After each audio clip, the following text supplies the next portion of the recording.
औज़ बिल्लाहि मिनश शैतानिर रजीम बिस्मिल्लाहिर्रहमानिर्रहीम नहमदु व नसल्ली अला रसूलिल करीम अम्मा बाद। इस इफ्तिताई अज़ीमुश्शान प्रोग्राम के सदर के लिए मैं सिकंदर शाह साहब का नाम पेश करता हूँ। सरदार फारूक शाह साहब की शक्ल में दिया है कि जिन्होंने कबूल किया।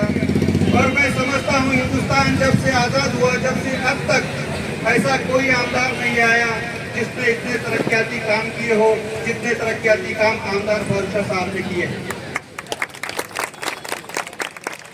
साथियों, आमदार फारूक शाह साहब के तरक्याती कामों की बात ये अब ऐसा हो चुका है, ये कोई बताने वाली बात नहीं है, क्योंकि अल्हम्दुलिल्लाह जहाँ भी चार लोग जमा होते हैं वो इस बात का तज़किरा करते हैं साहब कि यहाँ पर काम शुरू है, वहाँ पर काम शुरू है, यहाँ पर गड्ढों का काम हो रहा है, वहाँ पर रोडों का काम हो रहा है, वहाँ पर लाइट का काम हो रहा है, वहाँ पाइपलाइन, नल की पाइपलाइन का काम हो रहा है। मैं समझता हूँ ऐसा कोई शोभा बाकी नहीं, सिर्फ जीतने के लिए उतरेंगे। और अल्हम्दुलिल्लाह आप सब देख रहे हैं उन कोशिशों काविशों के साथ साथ आपकी दुआओं का नतीजा ये है। आप लोगों ने दुआएं की, आप लोग यकजा हुए, आपने एकता का मुजाहरा किया और हमें आमदार फारूक शाह साहब की शक्ल में हिंदुस्तान जब से आज़ाद हुआ तब से अब तक पहली बार कोई मुस्लिम आमदार मिला साहब। और साथियों, फिर ना जात पे ना बात पे आमदार साहब काम करते हैं अपनी बात पे। तमन्ना वस्ते अहमद की ना मेरे दिल से निकलेंगी, तमन्ना वस्ते अहमद की ना मेरे दिल से निकलेंगी। आप लोगों की दुआ और साथ तो ये सिर्फ बहुमत से फिर से निकलेगी। क्या बात है। जब आमदार साहब चुन के आए, पत्रकार लोगों ने पूछा साहब अपन गाँव से शोषोभी करण्यासाठी काय करणार आहे? तो आमदार साहब ने बड़े प्यार से उनको जवाब दिया, बोले मेरे पैर में जख्म लगी है, पहले वो सुधारूंगा, हेरिटेज बाद में देखूंगा। ये जो पैर में जख्म है इसका मतलब था गाँव में खड्डे, तरह तरह की परेशानियां, गटर नाली, तो आमदार साहब ने जो पहले से जो सोचा था उसी काम पे भर दी है। पहले पूरे गाँव का काम किया, बाद में साहब ने अपने घर के पास का रोड का काम किया। ये सिर्फ साहब के घर के पास नहीं है, ये आने जाने वालों सभी के लिए वो काम है। और दोस्तों और बुजुर्गों, मैं आपको बताऊंगा, हमें ऐसे आमदार नसीब से मिले हैं। जब कोरोना का काल था, अच्छे रति महारथी सिर्फ टीवी पे देख रहे थे देश का और गाँव का क्या हाल है। एक में भी हमारे ऐसे आमदार जो रोड पे गली में मोहल्ले में जाके गरीबों की मदद कर रहे थे। और कोरोना के बारे में यहाँ के सिविल सर्जन को भी ये मालूम था, कि सिविल सर्जन को भी ये पता ही नहीं कोरोना कौन सी चिड़िया का नाम है। साहेब ने बोला तुम्ही काय बंदोबस्त केला आहे, शहरामध्ये गावामध्ये काय चाललं आहे, आणि तुम्ही हातावर हात ठेवून बसले चार पलंग लावून।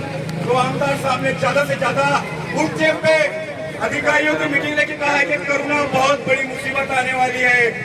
एक ऐसी सलाहियत दी अल्लाह पाक ने, लिखकर का हाथ समझ जाता है आमदार साहब को। उठ चेप में भी साहब ने जो खुल के लोगों की मदद की, आज भी वही काम चालू है।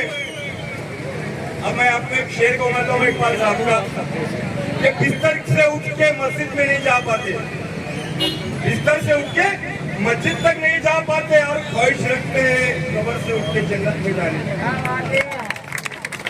हमें सिर्फ आमदार साहब ने ये शेर का मतलब यह है कि सिर्फ आमदार साहब के लिए हमें बहुत मेहनत करनी है।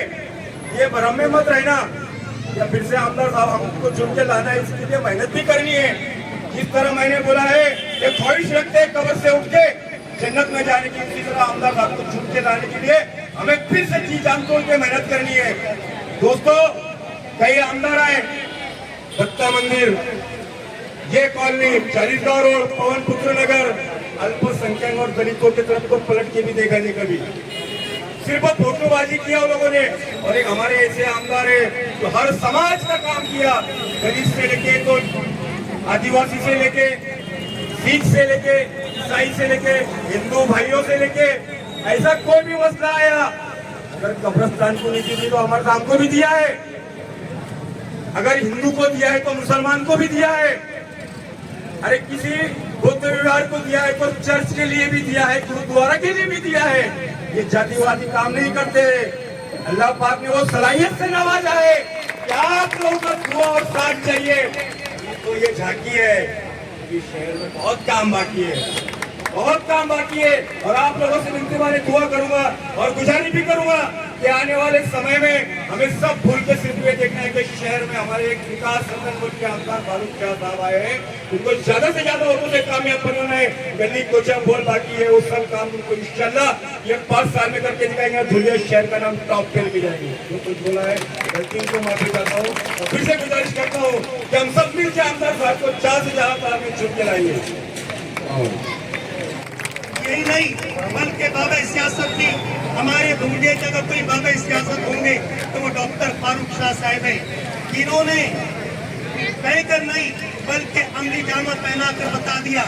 आज जिसके लिए इस मीटिंग के लिए और जिस जलसे में हम लोग यहाँ पर खड़े हैं, ये रोड जो 4 करोड़ रुपए की निधि से जो साहब ने अलहमदुलिल्लाह पास किया है, आप लोग को पता है ये रोड को पर कितने आमदार धुलिया के अंदर आए, सारों ने वादा किया और जीत अपना इलेक्शन लड़ा और न जाने कितने नारियल तोड़े यहाँ पर तोड़े, लेकिन उन्होंने इस काम को नहीं किया। क्यों नहीं किया? क्योंकि ये अकलियत से ताल्लुक रखता है, ये हम लोगों को इसके ऊपर जाना आना होता है। इसके अंदर हमारी स्कूल की बच्चियां जाती है, बच्चे जाते हैं, मदरसे के बच्चे जाते हैं और यहीं से हमारे सारे लोगों का गुजर इसी रास्ते से होता है। इसलिए उन्होंने इस रास्ते के काम को नहीं किया, लेकिन इस काम को अगर किसी ने किया है तो उन्होंने वादा नहीं किया था, लेकिन उन्होंने इस काम को करके बताकर ये आवाम के सामने रख के देखो काम इस तरीके से हमने किया है।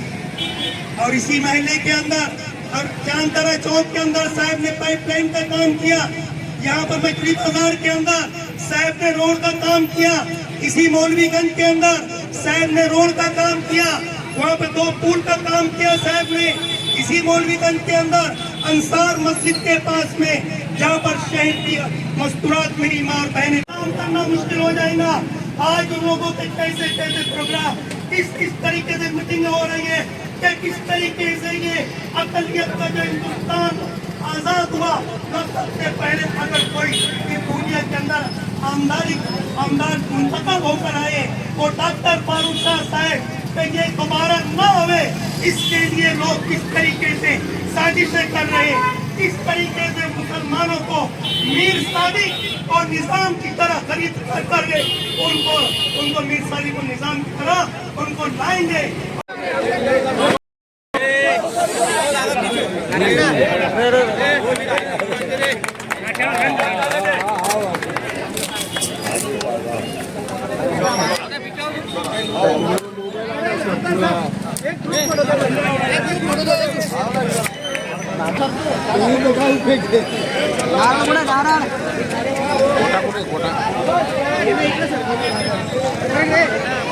अरे वो नारियल वाला गिरे बाहर का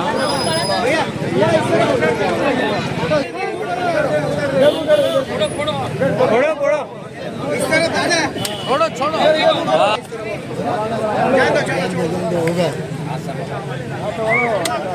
गुड।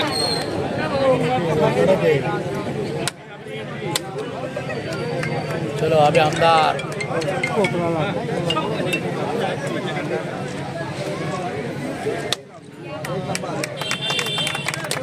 आमदार साहब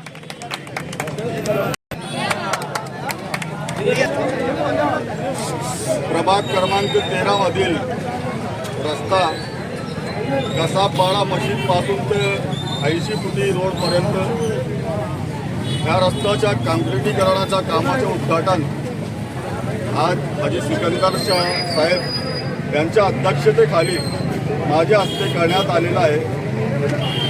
हा रस्ता खरं तर संपूर्ण मुस्लिम बहुल भागातून जाणारा असल्यामुळे मागचे जे आमदार होते, जे लोकप्रतिनिधी होते, त्यांनी या रस्त्यावर अजिबात लक्ष दिलं नाही।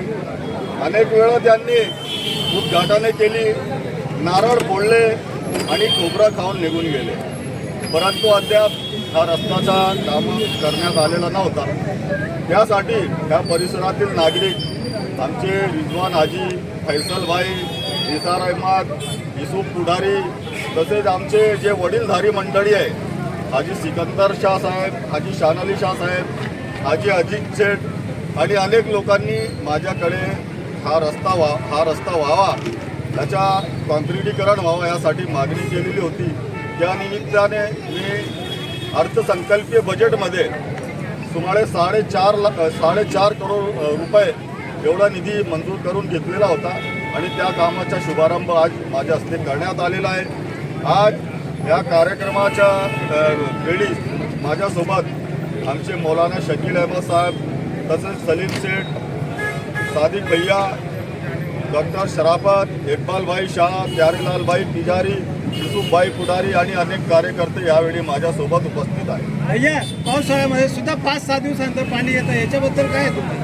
आता हे बघा, आता जे अक्कलपाड्याची जी योजना होती आमची, आता हे संपूर्णपणे म्हणजे कार्यक्षम झालेली आहे आणि लवकरात लवकर जास्तीत जास्त 1 महिना तुम्ही थांबा, 1 महिन्यानंतर तुम्हाला 2 किंवा 3 दिवसात आड पाणी आम्ही देणार आहोत. सर, आता पालकमंत्र्यांच्या उपस्थितीत नियोजन सभागृहात बैठक झाली आपल्या जिल्ह्याच्या संदर्भात. तर तुम्ही शहराच्या विकासासंदर्भात त्यांच्याशी काही निधी उपलब्ध करून देण्यासंदर्भात चर्चा केली का, किंवा काय काय मंजूर करण्यात आली या संदर्भात विशेष माहिती? हे बघा, आपल्याला चांगल्या प्रकारे माहीत आहे की जे पालकमंत्री आहे आपल्या जिल्ह्याचे, हे माझ्यासाठी निधी देत नाही. मला अद्याप पावे तो त्यांनी कुठलाही निधी दिलेला नाही, पण मी डायरेक्ट मुख्यमंत्री, उपमुख्यमंत्री आणि बाकी इतर मंत्र्यांकडून माझ्या मतदारसंघासाठी जेवढा निधी लागणार आहे त्यापेक्षा जास्त निधी मी तिथून आणतो आहे. आणि आता DPDC या जिल्हा नियोजन समितीच्या बैठकीत मी सर्वप्रथम माझ्या शहरवासियांना 2 दिवसाआड पाणी मिळालं पाहिजे, त्यासाठी पालकमंत्र्यांना आम्ही विनंती केली की आपण तुमच्या दालनात एक बैठकीचे आयोजन करावे आणि हे जे नियोजन शून्य कारभार सुरू आहे पाणी वितरणाबाबतचा, त्यासाठी एक बैठकीचे आयोजन करण्यात यावे. दुसरी मागणी माझी ही होती की आता जे धुळे जिल्ह्यात, धुळे शहरात नसून तर संपूर्ण जिल्हाभरात जे बेरोजगारी सुरू आहे, अनेक युवकांना रोजगार मिळत नाही, त्यासाठी आमचा प्रयत्न आहे की जे धुळ्याची MIDC आहे त्याचं सक्षमीकरण व्हावं, त्याचं बळकटीकरण व्हावं, त्यासाठी आम्ही 3 योजना तिथे मंजूर करून आणलेली होती आणि ते आता कार्यान्वित सुद्धा झालेली आहे. सर्वप्रथम आम्ही तिथे फायर स्टेशन व्हावं त्यासाठी आम्ही काम केलं. त्या फायर स्टेशनचं काम सुरू आहे. नंतर जी हरणामाळपासून तर MIDC पर्यंत जी पाण्याची योजना होती ती आम्ही मंजूर करून घेतलेली आहे. त्याचं आम्ही 2 दिवसात काम सुरू करणार आहोत. तिसरा जे महत्त्वाचा मुद्दा होता की आता सध्याच्या स्थितीत MIDC एक पण भूखंड शिल्लक नाही आणि त्यासाठी आम्ही रावेरची जी 156 हेक्टर जागा आहे त्या अधिग्रहित करण्याचा आमचा प्रस्ताव अंतिम टप्प्यात आहे. आता आम्ही पालकमंत्र्यांना पण विनंती केली की आम्ही इथपर्यंत हा प्रस्ताव आणून ठेवलेला आहे. आपण पण त्यात हातभार लावला तर अनेक युवकांना रोजगार उपलब्ध होईल. तिसरा आमचा महत्त्वाचा मुद्दा होता, तिथे जिल्हा अधीक्षक पण उपस्थित होते. मी ही मागणी केली की जे पुणे जिल्ह्यात नशेच्या औषधी विक्री सुरू आहे ते संपूर्णपणे ते बंद व्हावी, त्यासाठी आपण एक टास्क फोर्सची नियुक्ती करावी, अशी अनेक मागण्यांनी त्यावेळी केली. सर, महानगरपालिकेच्या अंतर्गत आपल्या शहरात अनेक भूखंड आहेत. असे भूखंड काही ठेकेदारांनी, राजकीय लोकांनी परस्पर नाव लावून घेतले आहेत आणि महानगरपालिकेचा भूखंड त्यांनी अधिकृत गडप केलेले आहेत. या संदर्भात आपण ते महापालिकेने या संदर्भात आपण चर्चा करणार का, जे ठेकेदारांनी हा भूखंड गडप केलेले आहेत किंवा त्यांनी त्यांच्या नावावर करून घेतलेले आहेत, अशा मोठ्या प्रमाणात महानगरपालिकेकडे तक्रार आलेल्या आहेत, या संदर्भात पण आपण काही विचार विनिमय बरोबर आहे. आता तर बघा, आपण ते संपूर्ण धुळे शहरात आपण बघितलं असेल की विकास खुंटलेला होता आणि जे नवीन वसाहती झालेल्या आहे ते पण दुर्लक्षित होते. तिथे विकास कामं करणं, गटारी, रस्ते, पथदिव्यांची सोय करणं हे पण खूप गरजेचं होता. आता ते सर्व काम मी करून टाकलेले आहे. नंतर आता माझी तयारी आहे महानगरपालिका ताब्यात घेण्याची. जर महानगरपालिका माझ्या ताब्यात आली तर जेवढे हे जे भूखंड माफी आहे त्यांच्या घशातून मी ती भूखंड काढणार आहोत. सर, प्रश्न असा आहे की 400-500 दूध आता गेल्या 8 महिन्यापासून दूध बाजार नव्हते तर त्याच्यावर उपस्वारीचे मिळाले, यापुढे आपण काय करतो? यासंबंधी माझी 6 महिन्यापूर्वी सुद्धा जिल्हाधिकाऱ्यांच्या दालनात एक बैठक झालेली होती आणि आम्ही त्यासाठी एक समितीची नेमणूक केली होती. त्यात देवपूर पोलीस स्टेशनचे PI तसेच धुळे महानगरपालिकेचे जे रचनाकार आहे ते आणि बाकी जिल्हाधिकारी कार्यालयाचा एक माणूस म्हणजे अशा 3 लोकांची समिती आम्ही नेमलेली होती. आता त्यांनी काय अहवाल दिलेला आहे, आता उद्या किंवा परवा मी जिल्हाधिकाऱ्यांना भेटून आणि ते बूथ बाजारवाल्यांच्या प्रश्न मार्गी लावतो. आणखी एक प्रश्न आहे, भाऊसाहेब मेडिकल कॉलेजमध्ये तुम्ही कोणत्या वतीची निधी दिली होती, परंतु तुम्हाला त्या ठिकाणी कार्यक्रमाला डावलण्यात आलं. तुमचं त्या ठिकाणी काम योग्य असून सुद्धा पालकमंत्री असो इतर लोक तुम्हाला का डावलतात?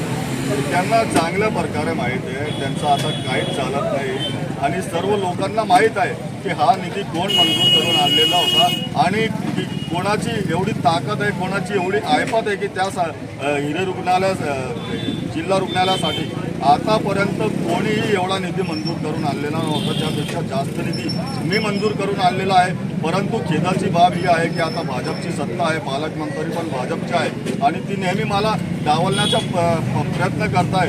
परंतु वेळोवेळी मी त्यांना तोंड घशी पाडलेला आहे आणि सर्व शहरवासियांना हे ठाऊक आहे की तो काम मी मंजूर केलेला होता आणि त्याचा श्रेय पूर्णपणे मलाच मिळणार. तर एक शेवटचा प्रश्न, सिटी स्कॅन व MRI हा या धुळे जिल्ह्यामध्ये 5 ते 6 लाख लोकांची जनसंख्या आहे, तरी ते नाही. एकच सिटी स्कॅनमुळे अनेक लोकांची त्यावर आपली मागच्या नागपूरच्या अधिवेशनात मी हसन मुश्रीफ साहेबांच्या दालनात एक बैठक लावली होती. तिथे जिल्हा रुग्णालयाचे जे अधिष्ठाता आहेत ते पण उपलब्ध होते आणि त्यावेळेस आम्ही एक CT स्कॅन आणि एक MRI हिरे मेडिकलसाठी आम्ही मंजूर करून घेतलेला आहे आणि त्यांना